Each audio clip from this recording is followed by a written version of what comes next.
para projeção. Tá ótimo. Tá. Então vamos tocar, tá, pessoal? Eu não quero perder tempo, porque nós temos bastante coisas, né?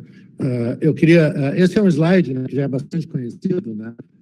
Que mostra realmente, né, como o transtorno do espectro do autismo, né, ele é um espectro, não somente do ponto de vista das sintomas, né, básicos do autismo, né, de variações dentro da capacidade de comunicação, de interação social, de comportamentos repetitivos, mas ele também é um espectro, né, do ponto de vista médico, né, e isso é mais uma razão pela qual a gente sempre diz, né, que não existe um indivíduo autista igual ao outro, né? Cada indivíduo dentro do transtorno do espectro do autismo é único, né? Com suas habilidades, com suas desabilidades e com a sua própria história médica associada, suas comorbidades, sejam elas do ponto de vista comportamental, né? Nós sabemos que a ansiedade é extremamente frequente, agitação, hiperatividade, né? Deficiência intelectual, que no passado era chamado de retardo mental, né? Com o aumento com a expansão do espectro, se tornou uma minoria, né? Graças a Deus, apesar de uma minoria ainda significativa, né? Nós acreditamos que algo em torno de 30% a 40% agora dos indivíduos dentro do espectro tem algum grau de deficiência intelectual, bem como, né, outros transtornos médicos associados. Epilepsia é extremamente comum, né, transtornos gastrointestinais, transtornos imunológicos, genéticas, nós estamos falando de um transtorno basicamente genético. Então, de novo, né, só para chamar a atenção de que o indivíduo dentro do transtorno do espectro do autismo é único e precisa ser apreciado dentro de todas e avaliado dentro de todas essas situações comórbidas. Esse é o dado de prevalência atualizado que nós temos, né? Foi publicado a prevalência do transtorno do espectro do autismo nos Estados Unidos, publicado em dezembro de 2011 pelo Centro de Controle de Doenças, né, o CDC, baseado em dados de escolas de 2018. Né, e a prevalência baseada nesses dados nos Estados Unidos é de uma criança com transtorno do espectro do autismo para cada 44 crianças em escolas públicas nos Estados Unidos. 1 para cada 44. Né? Eu sempre, né, gosto de colocar, né, pessoal, como uma perspectiva, que é uma perspectiva também, né, da minha idade, né, de que quando eu terminei a residência, né, a prevalência de transtorno do autismo era 1 para cada 15 mil crianças. Né? Final, isso foi dos anos 80, metade dos anos 80. Né? 1 para cada 15 mil, hoje nós estamos falando em 1 para cada 44 crianças. Né? Aquela relação que é muito conhecida, né, de uma menina para cada 4 meninos, se mantém, né, em todos esses relatórios de prevalência. Né? Isso tem uma causa genética muito clara. Né? Por outro lado, né, também é importante, né, nós salientarmos que às vezes é mais difícil identificarmos características de déficit de interação social em meninas, né? Porque, vamos dizer assim, o comportamento esperado de uma menina, do ponto de vista social, é diferente do comportamento esperado, entre aspas, de um menino. Né?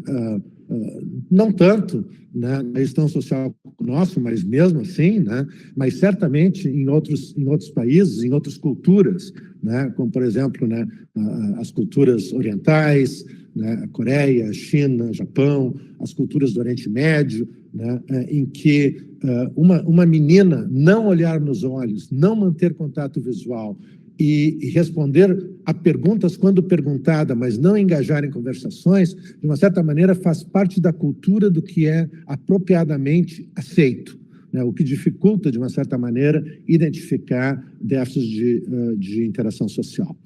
Um dado muito importante desse último relatório do CDC, né, é que, ao contrário dos relatórios anteriores, né, houve um aumento muito significativo do diagnóstico de transtorno do espectro do autismo em crianças negras nos Estados Unidos. Né? Antes havia uma discrepância enorme entre a população branca e a população negra nos Estados Unidos, né? Obviamente devido à falta de acesso a mecanismos de saúde, a dificuldades do ponto de vista socioeconômico, né? Mas isso melhorou significativamente, né? Infelizmente, o mesmo não é verdade com a população latina nos Estados Unidos, em que ainda se vê uma prevalência menor, né? De novo, né? Provavelmente relacionada à dificuldade de acesso a centros especializados de diagnóstico e intervenção, né? Mas também, né, o fato de que a gente vê muito isso nos Estados Unidos, né? Eu estou na prática de neurologia nos Estados Unidos há mais de 30 anos, né? E a gente vê muito que as famílias latinas têm uma tendência, né, talvez a evitar, né, um diagnóstico precoce, talvez ainda um desejo, né, de que tudo vai se resolver com o tempo, né, que talvez tenha algum background cultural, né, mas, de qualquer maneira, né, isso é um processo, e é um processo muito importante de informação, de distribuição de dados e de informação, e esses últimos dados de prevalência são bastante mais otimistas do que no passado, né. Como eu falei para vocês, né, aproximadamente 1/3 de crianças dentro do transtorno do espectro de autismo tem algum grau de deficiência intelectual, né. É importante nós salientarmos, né, de que quando o diagnóstico era feito através dos critérios do DSM-3, né, até a metade dos anos 90, critérios que falavam praticamente de ausência de comunicação e ausência de interação social, nós tínhamos exatamente o contrário, né, que aproximadamente 2/3 a 3/4 das crianças com autismo tinham algum grau de deficiência intelectual. O fato de que essa prevalência diminuiu deve-se à expansão diagnóstica, ou seja, hoje em dia nós estamos diagnosticando crianças muito mais funcionais do que no passado.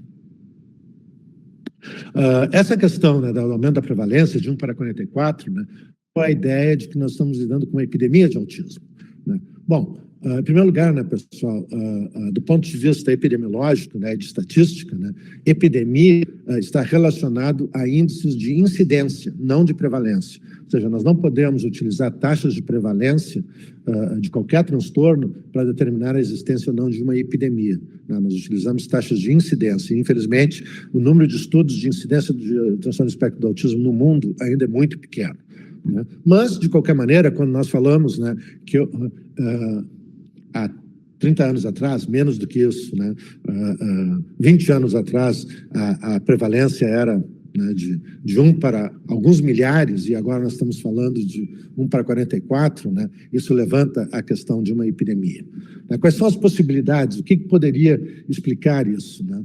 Bom, uma das possibilidades é o que nós chamamos de falta de atenção diagnóstica, né? Ou seja, essas crianças sempre estiveram lá e simplesmente nós não prestávamos atenção a elas, né? Isso é muito pouco provável que seja verdadeiro.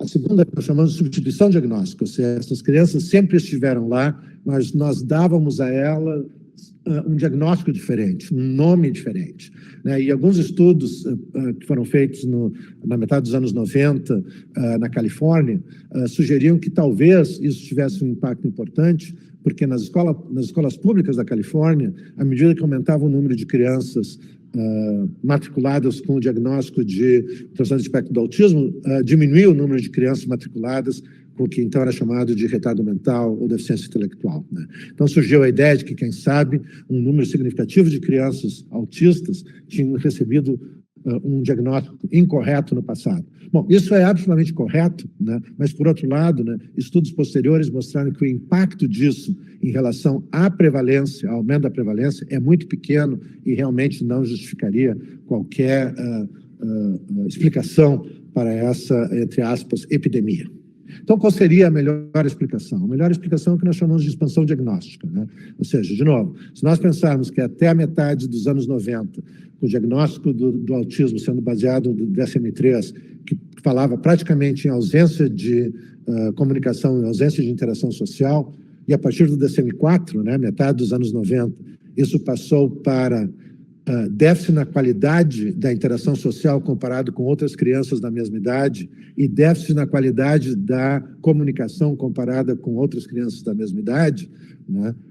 Todos nós entendemos, né, que a diferença entre ausência e déficit na qualidade é simplesmente enorme, né? E isso levou ao que nós costumamos chamar, né, o tsunami do autismo, né? Um aumento extraordinário da prevalência do autismo, né?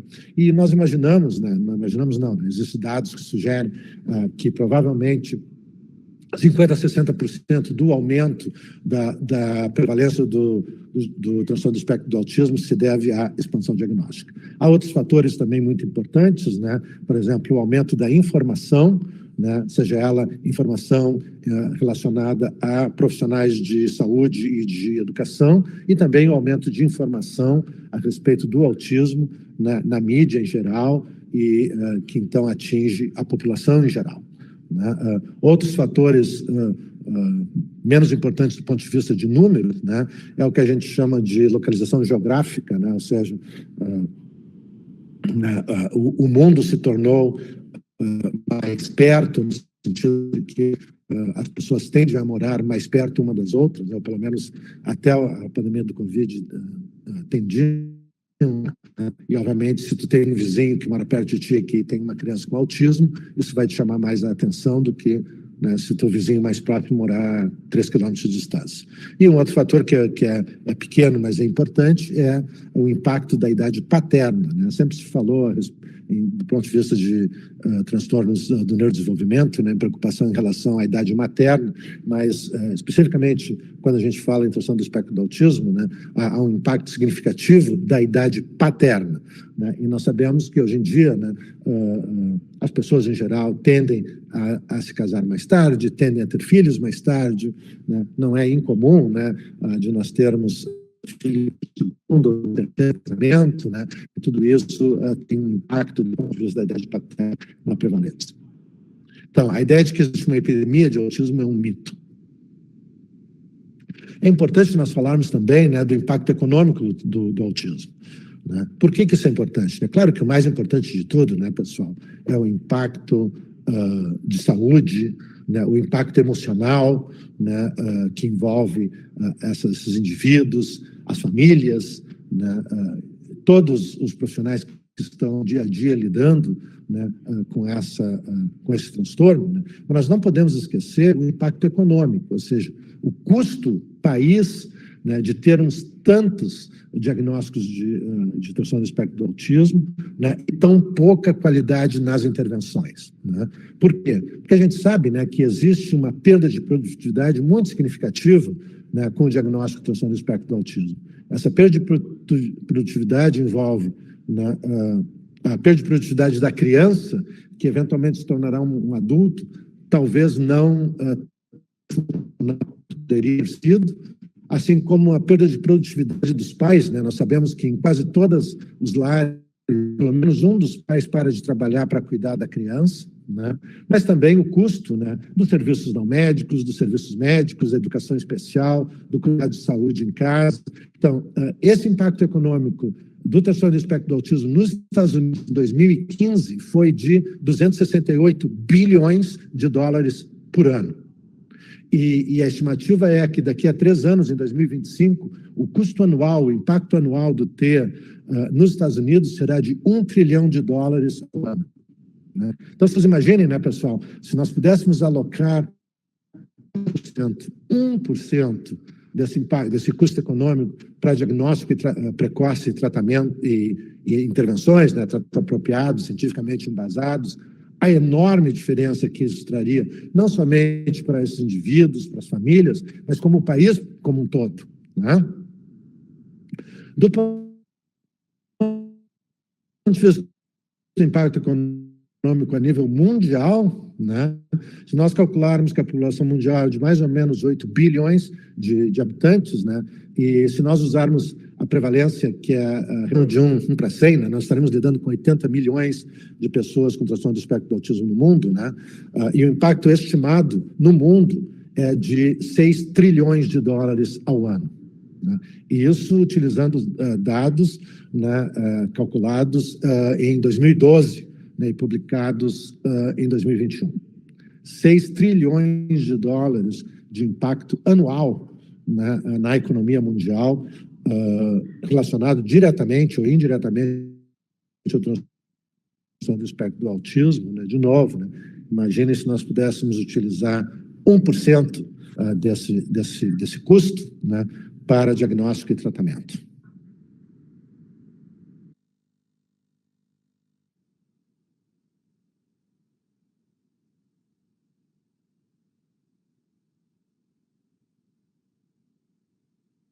Perdemos, doutor Gadia?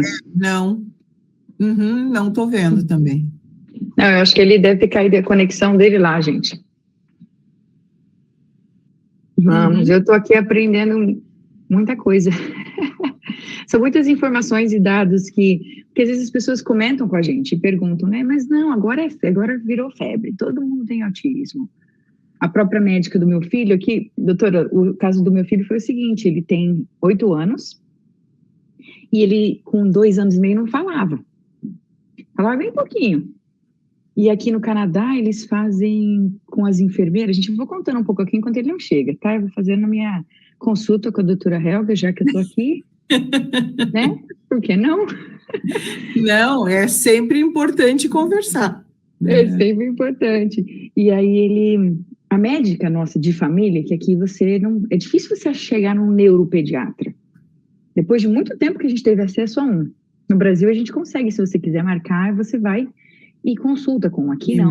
A saúde aqui é diferente, né? Pública é muito boa, mas muito mais lenta em muitos aspectos. E aí ele foi encaminhado para uma fono, a primeira parte. Aí a fono olhou para ele, assim, fez um assessment, ela era nova. A gente tem aquele, às vezes, preconceito quando um profissional é novo, acha que, né, tá sem experiência, né? É duro falar isso, mas é verdade. A gente já tem preconceito, muitas vezes. E aí ela falou, olha, eu acho que você devia encaminhar seu filho para a clínica, que é a única da província aqui que faz diagnóstico de autismo, porque eu acho que seu filho pode ser que se encaixe. Eu fiquei na minha cabeça, falei, imagina, essa mulher tá doida. O meu menino fofo, maravilhoso, a qualidade da comunicação dele não é ideal. Aí aquilo ficou na minha cabeça, né? Falei, tudo bem, eu sou mãe, comigo pode ser que ele se comunique bem, mas e com as outras pessoas, né? Qual que é a qualidade dele? O problema dela, da questão bilíngue?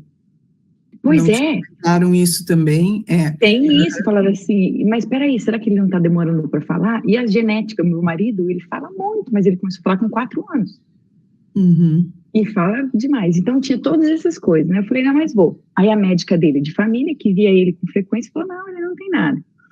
E aí nisso a gente foi para a bendita fila para fazer o assessment, né? E passou ano, ele continuou fazendo fono, começou a falar, fez uma terapia ocupacional, começou a avançar em tudo que ele precisava lá, e aí chegou a fazer o assessment com os profissionais. Aí passou com neuro, passou com psicólogo, enfim, e aí eles realmente falaram, olha, nas nossas atuais avaliações, a forma como a gente faz, o seu filho realmente ele se encaixa. E hoje, com 8, isso ele tinha 5 anos e meio, hoje com 8 eu entendo perfeitamente por que foi dado o diagnóstico. Eu entendo que realmente as dificuldades, os desafios dele, se a gente não tivesse descoberto lá e começado a interagir, já fazer tratamentos para isso, seria muito mais difícil do que é hoje. Então, tipo, eu falo, a gente às vezes fica com medo, com insegurança, mas vale confiar no profissional. E é uma situação difícil de entender. Muito, porque você conversa com ele, até hoje, eu encaro até hoje isso, as pessoas falam, mas você tem certeza que ele está no espectro? Até hoje. Não é uma coisa, né? Isso. A médica dele falou, olha, se fosse 10 anos atrás, ele não teria sido diagnosticado. E exatamente isso que o Dr. Gadia está falando, as formas agora, ampliou agora o que se enquadra, né, num diagnóstico. As coisas estão diferentes, e acho que esse aqui é o nosso papel aqui também, ensinar as outras pessoas, né? Isso, para que todo mundo entenda que existem essas diferenças, que uma criança que fala também pode ter autismo, que não é o diagnóstico. Uma criança que abraça, ela também pode ter. Que ela é carinhosa, que ela olha nos olhos, né? O que importa é a qualidade de como isso vai se desenvolvendo. É isso que a gente tem que observar muito de perto, e a gente ainda está longe de um treinamento completo para todos os profissionais que atendem crianças. Olha só, eu estou aqui, eu não sei ainda se o Dr. Gadia vai conseguir voltar aqui ou não, ou se a gente vai acabar fechando com com a doutora Helga, respondendo algumas perguntas aí. Mas eu vou esperar mais um pouquinho, mas eu gostaria de falar, aproveitar que a gente está aqui com um momento, e eu sei que muitas pessoas que assistem essas lives, essas coisas da Rafa, elas se encontram em situações como a minha, por exemplo, né, de ouvir de pessoas que falam, nossa, mas é muito leve, mas você tem certeza? Mas, quase não parece. Quase não parece. Uma das primeiras coisas que eu ouvi, que foi bem complicado aqui, eu convidei uma família para ter um playdate aqui, um amiguinho da escola do Dudu para vir brincar, né? E eu sou daquelas pessoas, minha formação é comunicação, né? E eu já quero falar, eu gosto de cartas na mesa, vamos deixar as coisas, né? Não sou de ficar escondendo, não. E a primeira coisa que eu falei, olha, pode ser que você vai notar algum comportamento assim, é que o Dudu, ele é autista. E, enfim, né? Aí comecei a explicar algumas coisas, aí depois de uns minutinhos a mãe da criança veio falar assim comigo, olha, não fala pra ninguém não, nem precisa contar, porque ele nem parece, é melhor você nem contar que é. Aí eu virei para ela e falei, mas você sabe qual que é o meu alvo aqui? É ensinar pessoas como você, eu falei com todo carinho, que o autismo ele não tem uma cara, e existem vários níveis, e cada autista é diferente do outro, e não tem problema falar que é autista. Eu falei, eu tenho orgulho de falar isso do meu filho. Então, assim, a gente vai aprendendo com a vida, com as pessoas que têm um preconceito, a gente tem que acabar com esse estigma, né? Então, acho que o meu papel como mãe aqui, acho que é ajudar nisso. Exatamente, e na verdade, o fato de alguém dizer que quase não parece, ele desconstrói tudo aquilo que você construiu para entender esse diagnóstico, para aceitar esse diagnóstico, para conseguir buscar ajuda. Então, é algo que prejudica muito dizer quase não parece. Ou dizer, acho que o seu médico está errado. Claro que a gente erra, né? Nós podemos estar errados muitas vezes, mas tem jeitos de se dizer isso. Você acha que uma pessoa que chega e comenta isso para um familiar, ela está ajudando a pessoa? Parece que vem como um elogio, mas não é um elogio, né? Não, na verdade, ela acaba por prejudicar a família, a criança, o adulto, porque, na verdade, é muito difícil se trabalhar com tudo isso e alguém desacreditando o diagnóstico só vai piorar a situação de quem precisa desse diagnóstico, precisa entender, precisa saber que ajuda a procurar e precisa buscar, principalmente, pelos direitos daquela pessoa, que é a parte mais difícil, que a gente tem que entender quais são as necessidades, né? E aí precisa entender o que acontece, porque as necessidades não são as mesmas, muitas vezes, de outras pessoas, né? Então, é extremamente importante ter esse diagnóstico sem que alguém duvide dele. Já é difícil como família se encarar, é um luto, é tão complicado, ainda vem gente achando que está ajudando. Então, acho que é um papel importante estar aqui disseminando essa informação, né? Eu acho que tem coisas... É um alívio para muitas famílias, né? É um alívio poder falar sobre isso, é um alívio saber que outras famílias passaram pela mesma questão, passaram pela mesma dificuldade. Às vezes, os familiares estão há muito tempo já dizendo, mas tem alguma coisa com meu filho, é diferente. Eu percebia que não era como os outros filhos ou que não era como as outras crianças e muitas vezes não recebiam crédito pela queixa. Acha que tá louco, né? Isso. E eu não sei quanto você conhece, doutora, da rede, da Rafa, né? Eu acho que agora você já deve estar conhecendo. É importante falar. Um pouco desse trabalho, mas é uma rede de apoio mesmo. Porque a gente, quando descobre as coisas, a gente fica sem chão, a gente não tem... E não tem só profissionais, né, Rafa? Tem alguns profissionais de nutrição, tem alguns médicos, tem fono, mas tem muito pai e mãe, que nem eu aqui, que a gente cai de paraquedas, você acha que você tá grávida, teve um nenenzinho, e vai ser aquela criança que vai passar pelas coisas normais de desenvolvimento, e de repente vem opa, não é isso aí, né? E a gente fica sem chão. E eu acho que a Rafa tá aí para isso, para ajudar, para ser um apoio, né? Não é fácil, né? E o apoio, ele faz toda a diferença. E, na verdade, muitas conquistas dentro do autismo, de uma série de doenças neurológicas e doenças raras, todos os progressos estão relacionados a redes de pais que foram buscar, que lutaram pelos seus filhos, que disseram que tinha que haver investimento no tratamento deles, investimento na pesquisa da doença deles. Então, essas redes são super importantes, né? O nosso município também está começando tem uma associação, que é o T-Amor, que vem trabalhando tudo isso, mas nós também somos carentes em todo o tratamento, existe dificuldade, existem muitas crianças que não têm acesso ao tratamento, da mesma forma como o doutor Gadia falou, né? Diagnósticos feitos mais tardiamente porque não se teve acesso a alguma pessoa que pudesse dizer que aquela era a possibilidade diagnóstica. E eu tive essa oportunidade, por mais que eu tenha achado que a primeira profissional estava doida, mas foi ter acesso. A gente está aqui num país que realmente é um país de primeiro mundo e as pessoas, querendo ou não, a medicina é muito boa e eles estão já com um estudo já bem mais aprofundado, sabendo, vamos notar, tem alguma coisa aqui, tem alguma coisa atrasada, já desde pequenininho. Primeira pessoa, foi quando ele tinha 1 ano e 9 meses, da primeira vez que perguntaram quantas palavras ele ia. Foi da vacina. Aqui no esquema, na vacina. Depois me perguntar para ver como que estava o desenvolvimento. A enfermeira. Então, existe agora, vai acrescentando, o custo disso vai aumentando mesmo, o que ele falou, e o número vai aumentando e a gente agradece, porque o diagnóstico é libertador, né?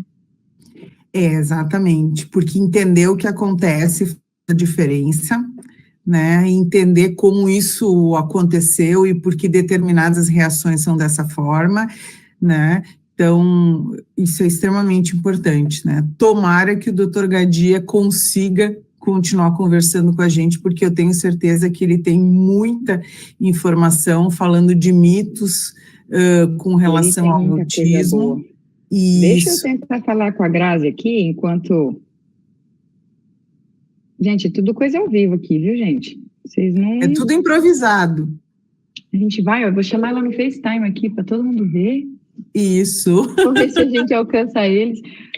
Oi, Grazi, querida, eu tô aqui ao vivo. O doutor Gadia caiu pra gente aqui. Caiu? A gente perdeu ele aqui na... Tá tão bom o negócio, agora estou conversando com a doutora Helga aqui, a gente perdeu a conexão dele aí. More, tu perdeu a conexão, acho que eu tenho que sair e entrar de novo. Talvez ele não tenha nem percebido. Os slides, né, numa boa. A gente estava assistindo, vendo os slides, tudo, agora cortou aqui pra gente, ele não tá na... Como foi que parou? Olha, doutora Helga, você lembra qual que foi a parte, que é a última que ele falou? Sim, o último slide, ele estava falando do custo mundial com relação ao custo econômico no mundo. Ele estava falando do custo econômico no mundo, em relação a... ele ainda estava falando dos custos, ele estava terminando isso.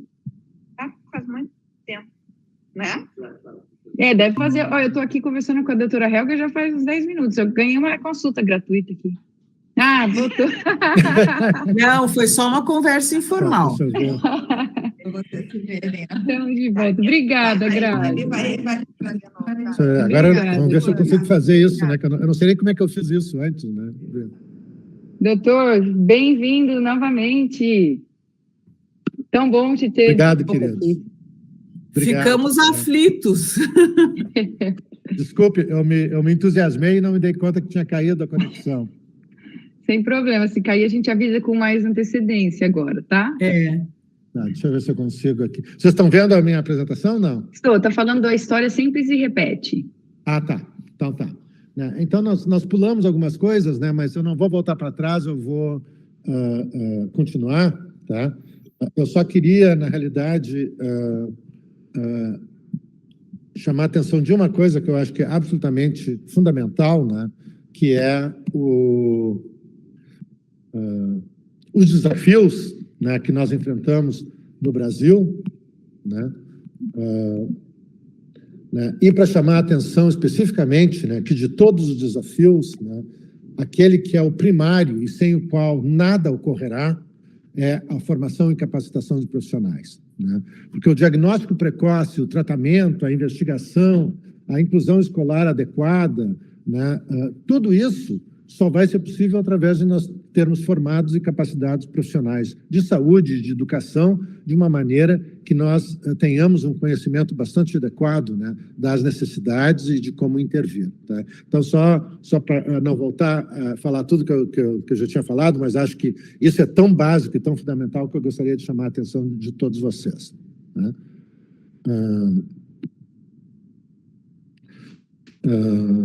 Isso também, né, já tinha falado, né, isso a gente escuta todos os dias do consultório, né, mas será que ele é normal, doutor?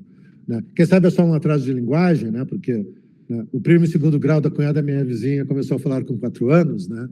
A razão pela qual a gente se lembra disso é porque isso é tão raro que ficou gravado na nossa memória para sempre, né? Esses três comentários, né, que eu acho que pelo menos um deles, todas as mães que estão me escutando já ouviram, né? Eu passei por 3 médicos, um me disse que ele não tinha nada, outro que meninos falam mais tarde para esperar até os 3 anos, e outro sugeriu que eu marcasse um psicólogo para mim porque eu estava muito estressado, né? Isso, pessoal, né, eu considero, né, principalmente esse último comentário que é tão comum, né, eu considero ele particularmente ofensivo, né, e eu faço sempre questão de chamar a atenção dos meus residentes para isso, né? Nós temos que escutar os pais, nós temos que escutar a mãe, né? A mãe tem uma relação com o seu filho e com a sua filha que é única e é absolutamente especial, né? A mãe tende a identificar algum tipo de dificuldade muito antes que o profissional de saúde, né? Isso é a história do autismo, né? A história do autismo é que a mãe chega no consultório do pediatra e diz: acho que tem alguma coisa que não está bem com meu filho e com a minha filha por volta dos 18 meses de idade, né? A história do autismo no mundo diz que o médico concorda com a mãe por volta dos 3, 4, 5 anos de idade, né? E essa criança começa a receber terapias por volta dos 5, 6 anos de idade. Então, entre a mãe dizer: acho que tem alguma coisa que não está bem, né, e ao invés dela ser ouvida, escutada, né, e receber suporte, né, ela recebe um comentário dizendo: a senhora está muito estressada, né? Ou cada um é cada qual, vamos esperar, né? Eu amo, né, cada um é cada qual, né? Cada um não é cada qual, né? Existem uma variação, né, dentro do normal do desenvolvimento de cada criança, né, mas existem pontos que são absolutamente anormais, depois dos quais nós não podemos mais esperar. Quais são as indicações absolutas para referir uma criança imediatamente para uma avaliação mais detalhada? Ausência do balbuceio aos 12 meses de idade, ausência de gestos como apontar e abanar aos 12 meses de idade, Doutor Gadia, ausência das primeiras... Sim. Os slides não estão andando. O senhor queria mudar? Ou... Sim, por favor. Mudou. Agora sim, agora sim. Tá. Agora sim. Eu estou no indicações absolutas. Perfeito. Isso. Então, né, indicações absolutas imediatamente para uma avaliação por especialista. Ausência de balbuceio aos 12 meses, ausência de gestos aos 12 meses, como apontar e abanar, ausência das primeiras palavras aos 16 meses, ausência de combinações de 2 palavras espontâneas não ecolálicas aos 2 anos de idade, né? Então, se nós falamos para o nosso filho, para nossa filha, né, tu quer água, e ele responde, quer água aos 2 anos de idade, isso não é comunicação espontânea, pessoal, isso é ecolalia, né? Então isso não conta, tá? Então isso é muito importante, né? E qualquer perda de linguagem ou de habilidade social em qualquer idade, tá? Então, essas indicações absolutas, né, pessoal, não são indicações para a gente começar a pensar que tem alguma coisa que não está bem. Essas são indicações para essa criança ser referida imediatamente para atendimento por especialista. Quais são as prioridades, né? Diagnóstico e intervenção precoce. Quanto mais cedo iniciarmos as intervenções, né, melhor o prognóstico. Nós sabemos hoje que os sintomas do autismo podem ser identificados com razoável segurança aos 18 meses de idade. né? E nós estamos trabalhando muito fortemente, né, para que esses sintomas possam ser identificados, né, talvez aos 12 meses de idade, né? Então, a Academia Americana de Pediatria, assim como a Sociedade Brasileira de Neurologia Infantil, recomenda que se faça um screening para sintomas de autismo 2 vezes até os 2 anos de idade. Um aos 18 meses e outro aos 24 meses de idade, né? Ainda bem, né, que recentemente nós conseguimos que o MCHAT, que é uma escala de triagem, né, de screening, né, fosse colocado na caderneta de vacinação, que agora é a caderneta da criança, né? E isso vai, com certeza, ter um impacto extremamente importante, né, para as nossas crianças no Brasil, né? Que a história a mudança das perspectivas em relação ao transtorno do espectro do autismo nos Estados Unidos, né, começou muito fortemente a partir de quando a Academia Americana de Pediatria sugeriu, né, foi uma sugestão, né, que todos os pediatras aplicassem o MCHAT aos 18 meses de idade, né? Bom, todo mundo era obrigado a aplicar o MCHAT aos 18 meses de idade? Não, né? Mas se por acaso um paciente teu não tivesse o MCHAT aplicado aos 18 meses de idade e no futuro fosse diagnosticado como autismo, isso carrega para esse profissional, né, uma carga de responsabilidade legal, tá? Eu não estou sugerindo que isso vá ocorrer no Brasil, mas o que eu estou sugerindo é que é absolutamente fundamental que nós tenhamos alguma escala de screening apropriada para ser feita, né, muito precocemente. De novo, essa não é uma escala para fazer diagnóstico de autismo, pessoal. Essa é uma escala para dizer que existem alguns sinais de alerta de um transtorno de neurodesenvolvimento importante que essa criança precisa ser referida para avaliação por especialista, tá?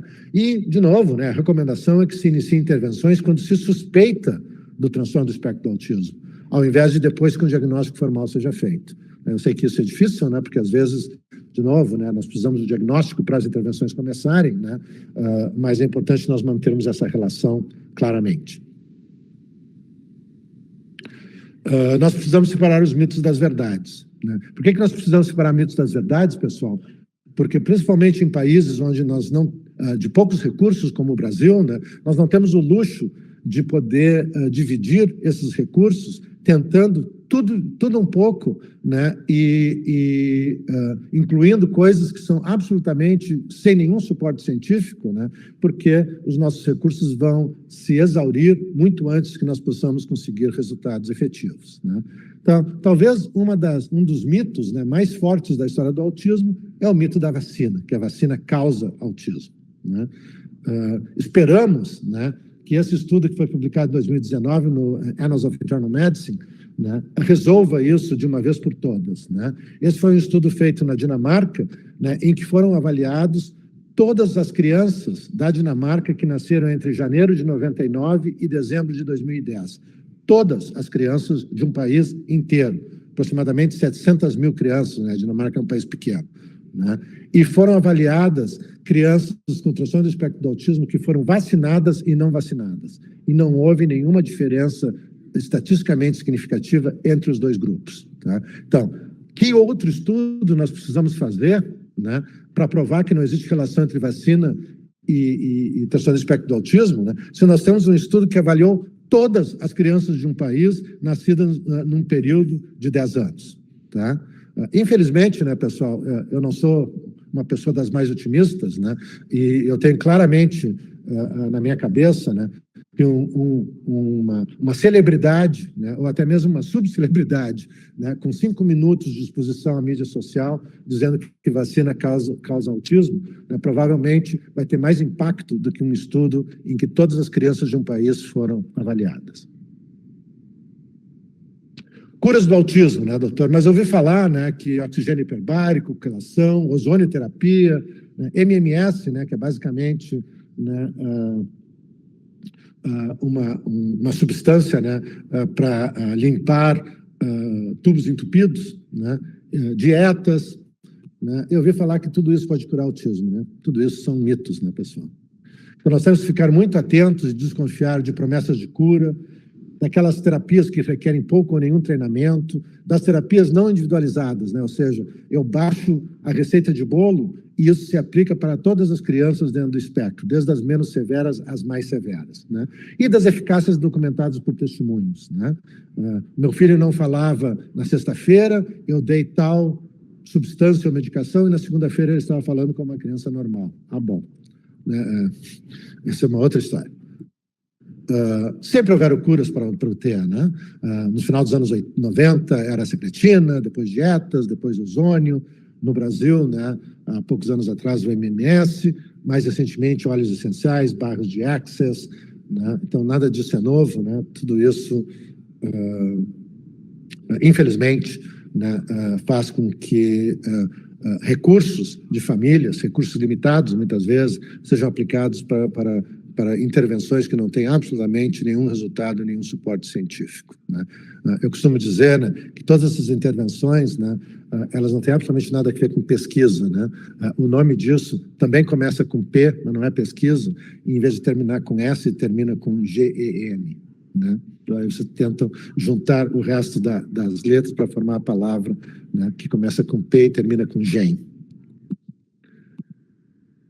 CBD, né? Todos nós estamos muito interessados no CBD, né? Possível papel no tratamento de sintomas associados ao T.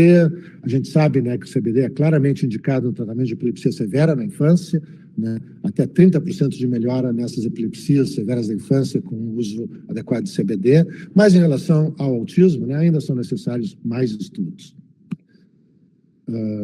Mas, doutor, né, existe um grande leque de opções terapêuticas, né? Todas aí citadas.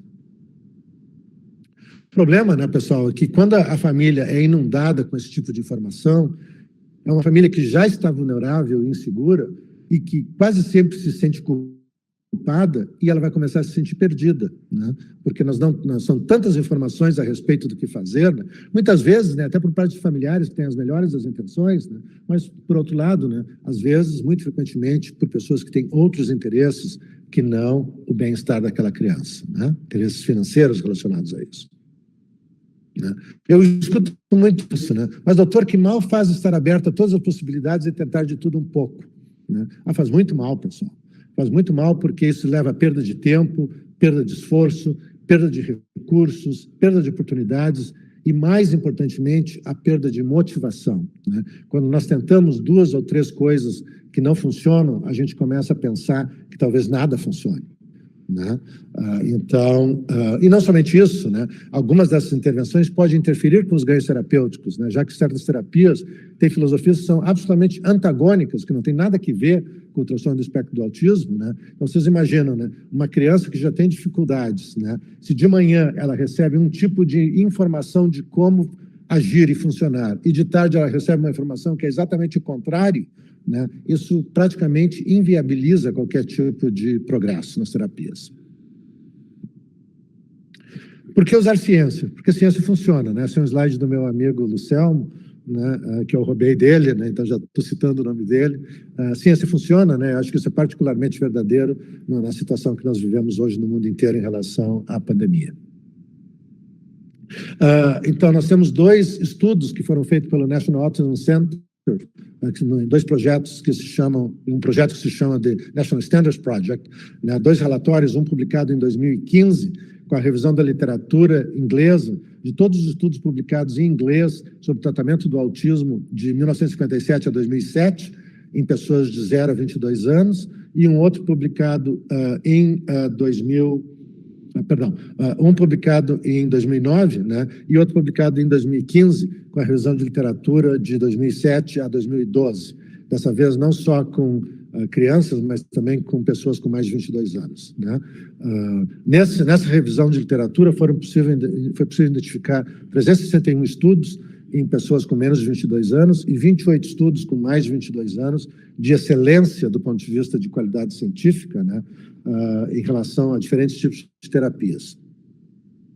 Foram identificados, então, 14 intervenções estabelecidas com resultados benéficos e reconhecidamente eficazes, né? Inclusive 3 intervenções que em 2009 ainda eram consideradas como emergentes, né, mas que em 2015 já tinham estudos científicos de qualidade para serem consideradas como estabelecidas, 12 tratamentos emergentes, né, ainda sem evidência científica de eficácia, né, ou com pouca evidência científica, mas que ainda estão sendo estudados, e 13 tratamentos não estabelecidos, para os quais não existe evidência clara de eficácia e não se pode descartar a possibilidade que sejam danosos. Né?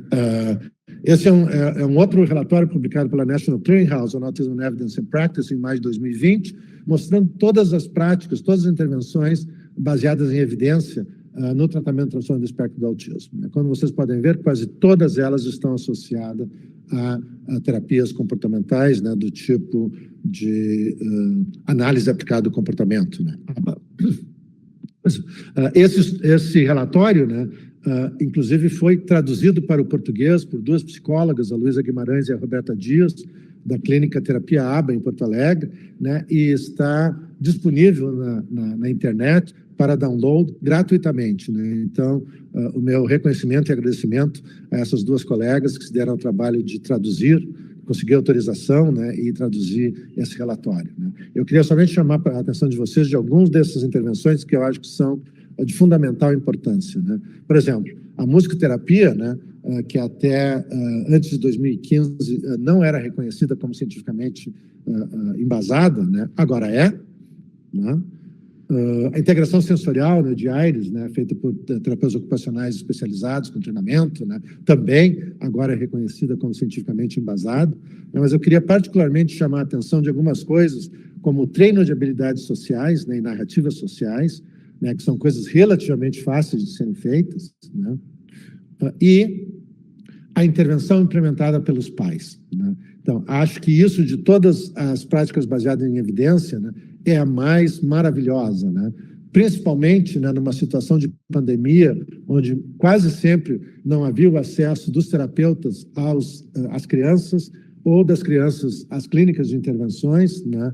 Saber que terapias implementadas pelos pais, desde que esses pais tivessem sido capacitados, treinados e demonstrassem eficiência nessas intervenções, que elas têm um impacto muito positivo, né, e estão baseadas em evidência e cientificamente comprovadas como eficazes.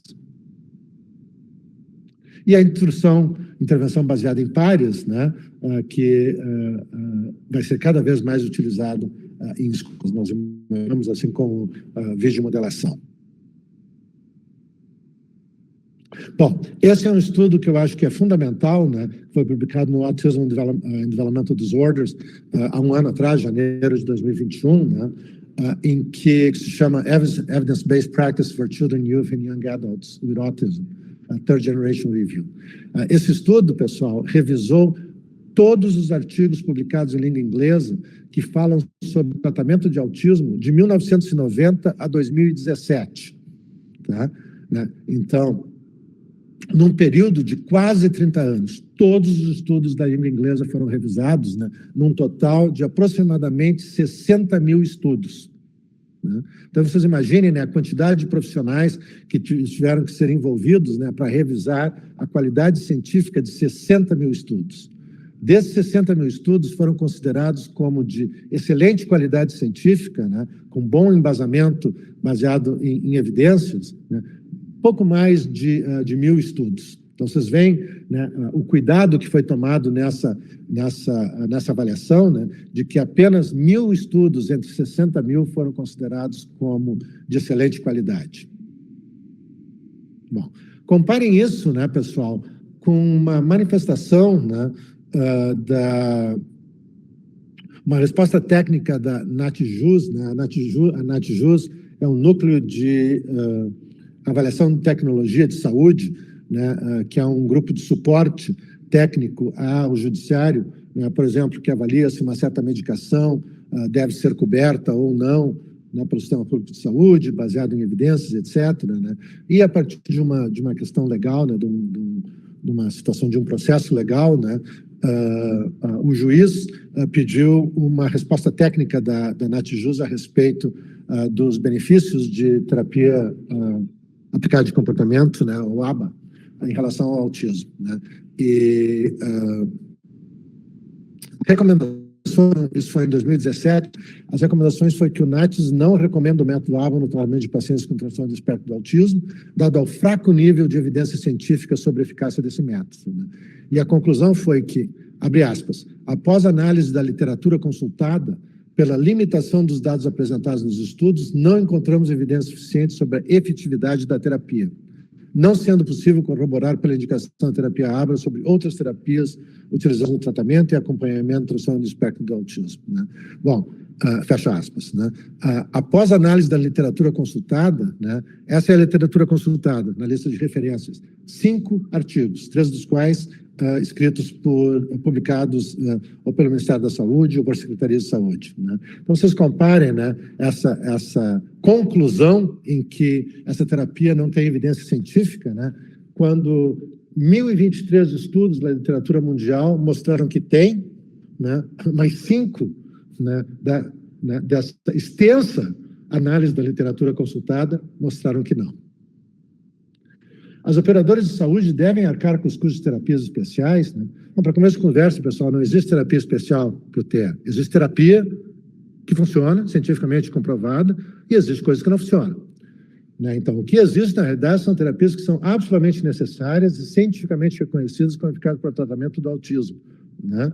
Esses tratamentos, hoje, são cobertos por operadores de saúde em 46 estados, dos 50 nos Estados Unidos. Isso não foi fácil. Isso ocorreu após longas batalhas judiciais, nas quais elas foram reconhecidas como medicamente necessárias.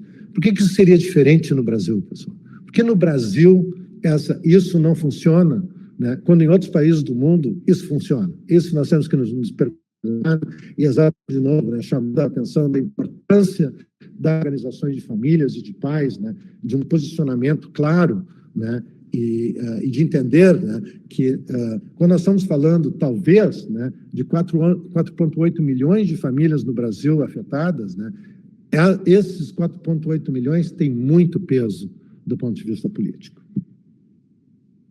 O envolvimento familiar é certamente a maior prioridade, né? Os pais e os familiares precisam ser participantes ativos na educação e no tratamento do autista, né? Isso precisa acontecer. Não se aceita mais a ideia de que os pais não participem das intervenções, não sejam treinados, né? Aquela ideia de que eu vou e deixo o meu filho na terapia e volto 2 horas depois para pegar, né? E quando eu pergunto como foi, a gente recebe uma resposta: foi tudo bem, mãezinha, né?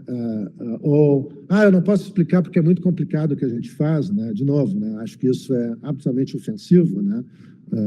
Principalmente nos dias atuais, né, em que as famílias estão cada vez mais se educando, né?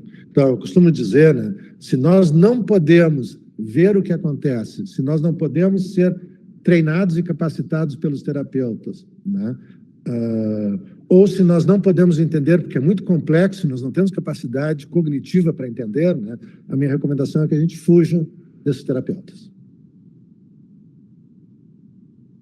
Bom, então, o time começa com a família, né? E aqui eu quero fazer uma homenagem, né, um reconhecimento para o Marcos Mion e a Suzana Gulo, né? Porque, pessoal, tem muita gente famosa, né, tanto do ponto de vista, né, de artes, de esportes e do ponto de vista político no Brasil, né, que tem filhos, filhas, netos, netas com transtorno do espectro do autismo e escondem isso, né?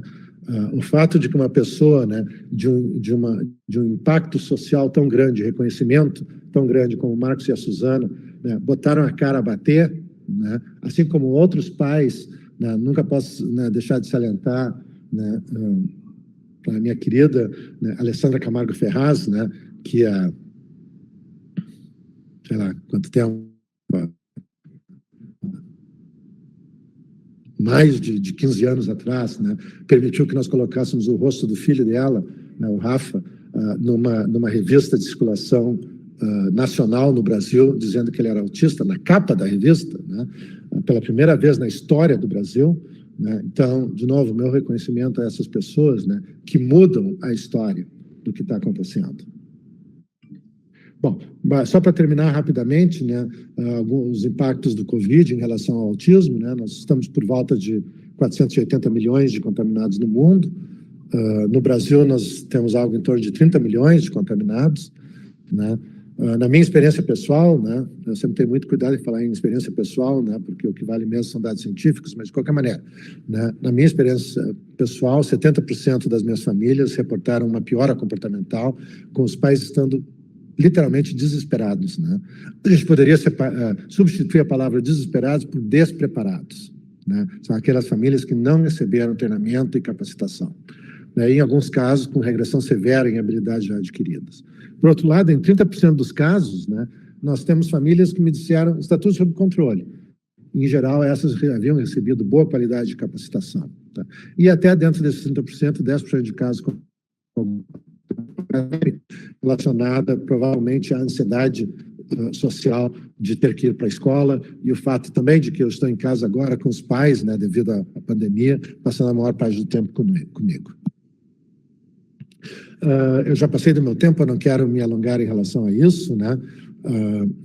Mas é claro que houve uma quebra de paradigmas, né, durante a pandemia, né, em relação ao autismo, né, tanto na relação médico-paciente, né, eu me lembro que quando me disseram pela primeira vez o senhor vai ter que atender por videoconferência, eu disse isso é absolutamente impossível na minha especialidade, né, e nem os pais, nem as famílias aceitariam. Bom, eu aprendi que não é tão impossível e aprendi também que um número muito grande de famílias aceitaram essa possibilidade, até porque, né, isso, pelo menos nos Estados Unidos, levou a custos menores, diminuição no tempo de obtenção diagnóstica e, consequentemente, né, um encaminhamento para as terapias mais precocemente. Né? Mas, obviamente, existiram uma série de desafios relacionados ao tratamento, né? Mas o mais importante é nós lembrarmos que treinamento e capacitação de pais e familiares por vídeo e videomodelagem tornou-se algo aceito por todos como absolutamente indispensável e capaz de mudar o prognóstico para melhor. Eu quero chamar a atenção desse primeiro estudo listado, né, da doutora Daniela Bordini e colaboradores, né, a psiquiatra infantil de São Paulo, chefe do Centro de Autismo da Unifesp, né, que em agosto de 2020 publicou esse maravilhoso estudo, né, mostrando a eficácia do treinamento parental através de modelação por vídeo para melhorar o funcionamento e os sintomas de crianças com autismo e outros transtornos. Já falamos sobre isso, né? Também já falamos sobre isso. Houve alguns aspectos positivos, né? Vamos dizer assim, entre aspas, né? Que é o fato de que algumas das crianças, né, dentro do transtorno do espectro do autismo, porque têm comportamentos ritualísticos muito comuns, né, de uma certa maneira se tornaram os guardiões das medidas, né, de separação, de distanciamento social, ter certeza que as mãos eram lavadas, a comida era limpa, a máscara utilizada, etc., né, e que alguns desses aprendizados têm se mostrado relativamente úteis na volta da escola, né, com a criança servindo como o auxiliar da professora nos momentos de assegurar que as medidas necessárias de cuidado e controle estão sendo colocadas em efeitos. Bom, para terminar, né, só para dizer que o transtorno do espectro do autismo no Brasil continua sendo um quebra-cabeça com muitas peças a serem montadas, né? Mas se pensarmos e planejarmos a saúde e a educação como uma unidade em termos de plano individualizado de intervenções, as perspectivas, possibilidades e oportunidades podem ser infinitas. Eu queria novamente agradecer pelo convite, né, e parabenizar, né, pelo Missões de Todos os Ter. Um abraço a todos e muito obrigado. Você quer falar, Ana? Ou quer que eu fale? Pode agradecer o doutor aí e depois eu finalizo aqui. Isso. Doutor Gadia, foi extremamente esclarecedor, foi maravilhoso escutá-lo. Eu acho que isso fez muito bem para todas as pessoas aqui na região, né? Nós temos grandes desafios por resolver. Essas informações são extremamente úteis porque quase tudo que foi falado vem acontecendo, né? E é muito difícil, às vezes, de lutar contra essas situações, inclusive com o poder público, né? São situações extremamente difíceis. Então, assim, eu me sinto extremamente feliz de ter escutado isso e que isso seja realmente discutido, né? E que todas as pessoas aqui escutem de outras pessoas e principalmente de uma pessoa como o senhor, né, o que vai fazer toda a diferença, né? Eu ia lhe comentar que a Ana, enquanto o senhor não estava, né, presente, a Ana começou a me contar a história do diagnóstico do filho dela e ela reproduziu várias das questões que o senhor comentou aqui, né? A suspeita no início, a negação de alguns profissionais, o diagnóstico aos 5 anos e meio, a questão de certas pessoas do convívio familiar, né? Ou de amigos que diziam, mas ele nem parece, será que, né, o médico não está enganado? Né? E como isso desconstrói tudo aquilo que a família vem tentando construir, né? Todo esse crescimento, esse amadurecimento, entendimento que é extremamente difícil, né? Como isso prejudica as famílias e os pacientes. E então tudo que o senhor falou caiu como uma luva, né? Para o que a Ana vinha dizendo. E eu não sei se eu tenho tempo para lhe fazer algumas questões, até algumas questões que surgiram ontem, quando, na verdade, a palestra era sobre neurobiologia do autismo. Eu posso fazer algumas perguntas, Ana? Olha, pode sim, porque não é sempre que a gente tem o Dr. Gadia, mas antes de você perguntar, eu vou fazer uma outra observação. No último slide, você falou assim que eles foram os guardiões até na volta às aulas, né? E eu recebi o report da escola do meu filho e a professora colocou lá uma das coisas boas dele, que ele é auxiliar dela, ajuda a reforçar as regras e está sempre atento e ajudando os coleguinhas a entrar na linha. E é bem isso, doutor, tem muita coisa boa, né? Exatamente, né, pessoal? É sempre importante, né, nós salientarmos as habilidades das nossas crianças, né? Porque apesar de todas as dificuldades e as desabilidades, né, todas as crianças têm alguma habilidade, algumas delas têm habilidades extremamente superiores, né? E nós podemos identificar isso, né? E para a criança se sentir capaz de fazer algo que para os outros chama a atenção de uma maneira positiva, é extremamente importante, né? Então, para qualquer criança, né, típica ou atípica, né, receber um elogio da professora vale milhões de vezes mais do que um elogio da mãe e do pai. Eles estão um pouco se lixando para nós, né? Agora, a professora é aquele ser, né? Então, tu ser o ajudante da professora, isso carrega, né, um impacto muito positivo, né? E da mesma maneira, né, eu sempre falo, né, que procurem uma habilidade do seu filho e da sua filha, né, e estimulem isso de uma maneira positiva no sentido de que, né, outras crianças olhem para eles assim: eu gostaria de ser como o Joãozinho, eu gostaria de ser como a Mariazinha, né? Claro, né, pessoal, isso não dizer, né, eu sempre chamo a atenção, né, de que se uma criança, eu tenho crianças de 5, 6 anos de idade, né, que leem e escrevem em 6 idiomas, né, mas eles nunca chegaram um dia de manhã e disseram: oi, mamãe, bom dia, né? Então, né, ter essas habilidades, né, esse é o tipo de habilidade que não deve ser estimulada ao extremo, né? Ou seja, isso é muito comum, né? Às vezes a gente chega, né, e diz assim: tu quer ver como o Joãozinho sabe ler em russo? Ele lê Dostoiévski, mas o Joãozinho não chegou para ti e disse: oi. Bom, então isso não é válido, né? Mas tem outras habilidades, né, outras capacidades que podem chamar a atenção, né, de outras crianças de uma maneira positiva, né? Costumo dizer que hoje, né, graças a Deus, né, para o bem ou para o mal, mas nessas situações específicas, para o bem, né, nós sempre vamos acabar encontrando a nossa tribo, né? E isso é uma coisa positiva, né, da gente ter a tribo dos que gostam das coisas que eu também gosto, né? Porque isso nos faz nos sentirmos participantes, nos sentirmos bem, né? Então, pertencedores, né? A gente pertence. E eu queria também, né, só para terminar, né, dizer, né, pessoal, o Brasil não precisa reinventar a roda, né? A história do autismo no mundo está sendo escrita há muitas décadas, né? Não tem nenhuma razão pela qual nós temos que recomeçar do início da história do autismo. Nós podemos aprender com o que foi feito de bom e o que foi feito de ruim no mundo, né? E, de novo, eu acho que o Brasil, né, pode se tornar, na realidade, um exemplo, né? E cada vez mais eu vejo coisas maravilhosas que famílias e mães né, estão fazendo, né, de ações sociais no Brasil que são absolutamente incríveis, né? e que servem de exemplo, né? Então, eu queria também dizer, né, pessoal, que, e a Ana, com certeza, sabe disso, né?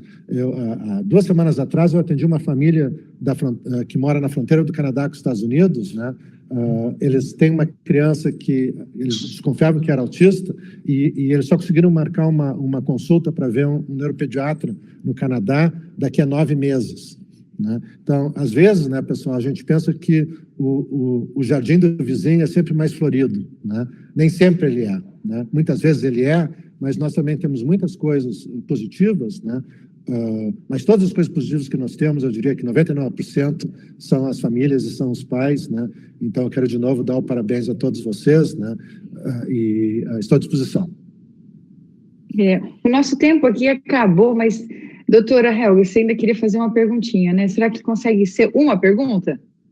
Vai ser uma pergunta só, então uma pergunta que eu acho extremamente importante, porque eu acho grave o que vem acontecendo, que é com relação ao uso dos derivados da cannabis, né, principalmente o canabidiol, né? Eu já vi ali que o senhor colocou, mas essa prescrição tem ocorrido bastante, né, tem se visto bastante em consultório a prescrição, os pais têm solicitado, né, é difícil às vezes argumentar que esse não é o tratamento adequado, né, e até me surpreendeu que há uma semana atrás eu resolvi botar o transtorno do espectro autista no UpToDate, que é um aplicativo, né, relacionado a pesquisa sobre doenças e tal, e o UpToDate colocou que uma das terapias que não estava, né, comprovada cientificamente, mas que poderia ser considerada como inofensiva, era o canabidiol. E aí eu pensei, o canabidiol, ele não é uma substância inócua de forma alguma e ele tem muitos efeitos colaterais, né? Então eu gostaria que o senhor explicasse isso, porque essa é uma questão quase diária, né? Sim, não, muito importante essa pergunta, Helga, né? Então, tentar ser o mais rápido possível, né? Sucinto possível, né? Existe somente um estudo publicado até hoje, né, duplo cego controlado por placebo com canabidiol em crianças autistas. Um único estudo, né? Então, essa história de que, nos Estados Unidos todo mundo prescreve, existe literatura mostrando que funciona, foi cientificamente comprovado, tudo isso é mentira, nada disso é verdade. Existe um único estudo, né, que, aliás, foi feito pelo Dr. Aran, que é um psiquiatra infantil de Israel, né, que terminou o estudo em julho de 2019, e por alguma razão que não é muito clara, esse estudo só foi publicado em fevereiro de 2021. Né? Interessantemente, esse estudo com 120 crianças, indivíduos dentro do transtorno do espectro do autismo e controles, né, ele utilizou 3 grupos ativos, além do placebo, né? 2 grupos ativos foram CBD de diferentes concentrações e um foi cannabis medicinal, ou seja, né, maconha medicinal, né? O único que diferenciou de placebo foi a cannabis medicinal, ou seja, nenhum dos grupos de CBD diferenciaram de placebo, né? Então, é possível que alguma substância dentro da cannabis, talvez terpenos, tenha algum efeito positivo, tá? Mas esse é um único estudo, né, que não foi replicado, né, e, né, entendam, né, cada um interprete da sua maneira, né, antes da publicação do estudo, o Dr. Aran comprou uma companhia para vender CBD medicinal para autistas, antes da publicação do estudo, né? Então, nós temos 2 questões, né?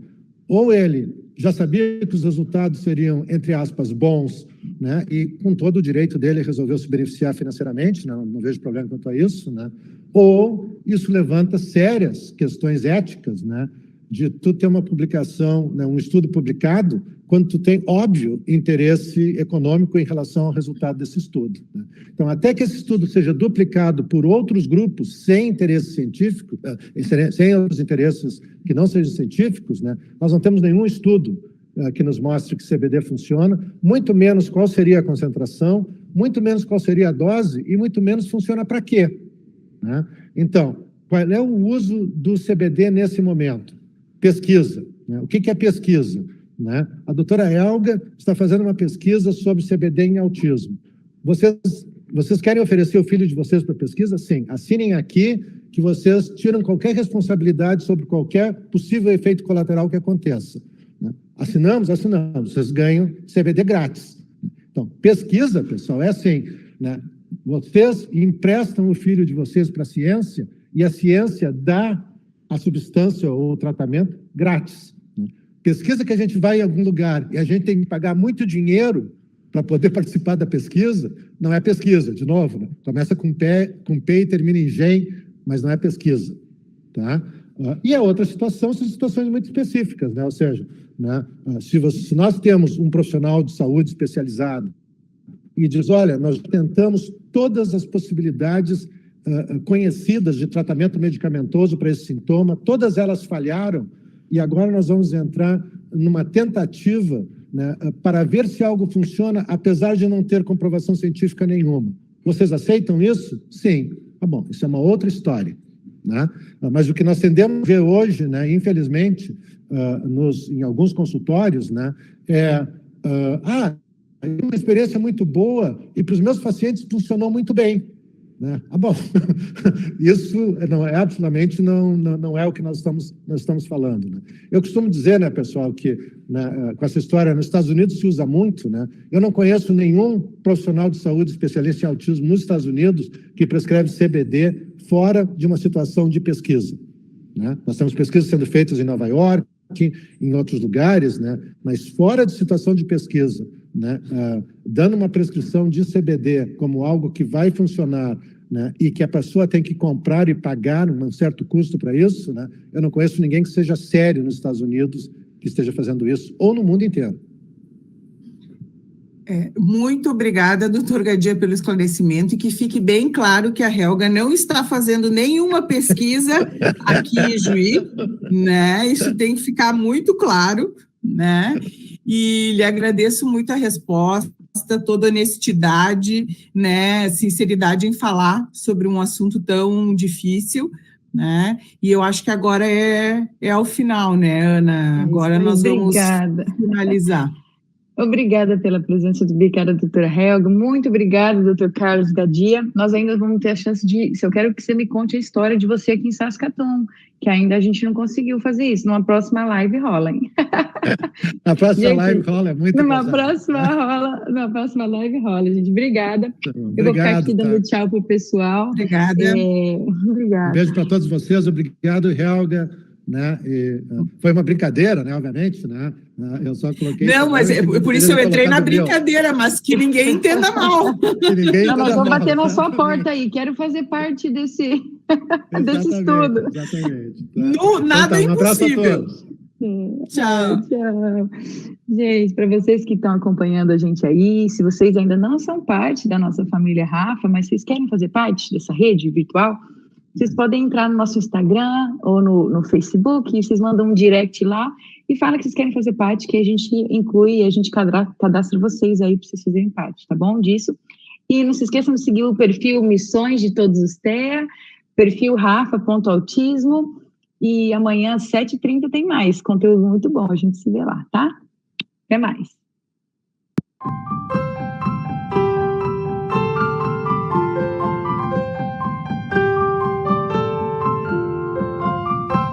Tchau, Ana.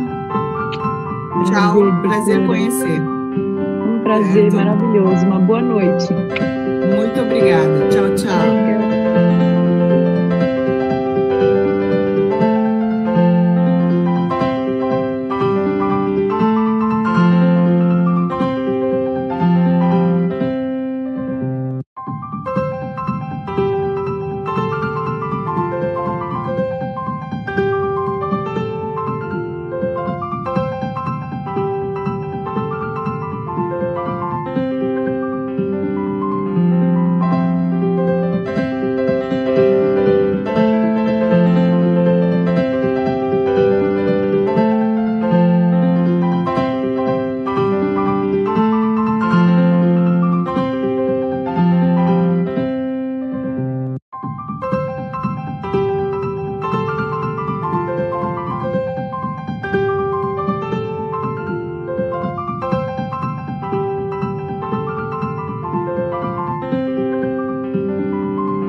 Coração de autista sempre vê o melhor. Não importa a roupa, o dinheiro ou a cor, me inspira a amar desse jeito também. Um embaixador do bem. Coração de autista, meu raio de sol, espalha essa luz como um grande farol. Reparte a esperança que só você tem. Quem tem tanto amor também é amor de alguém.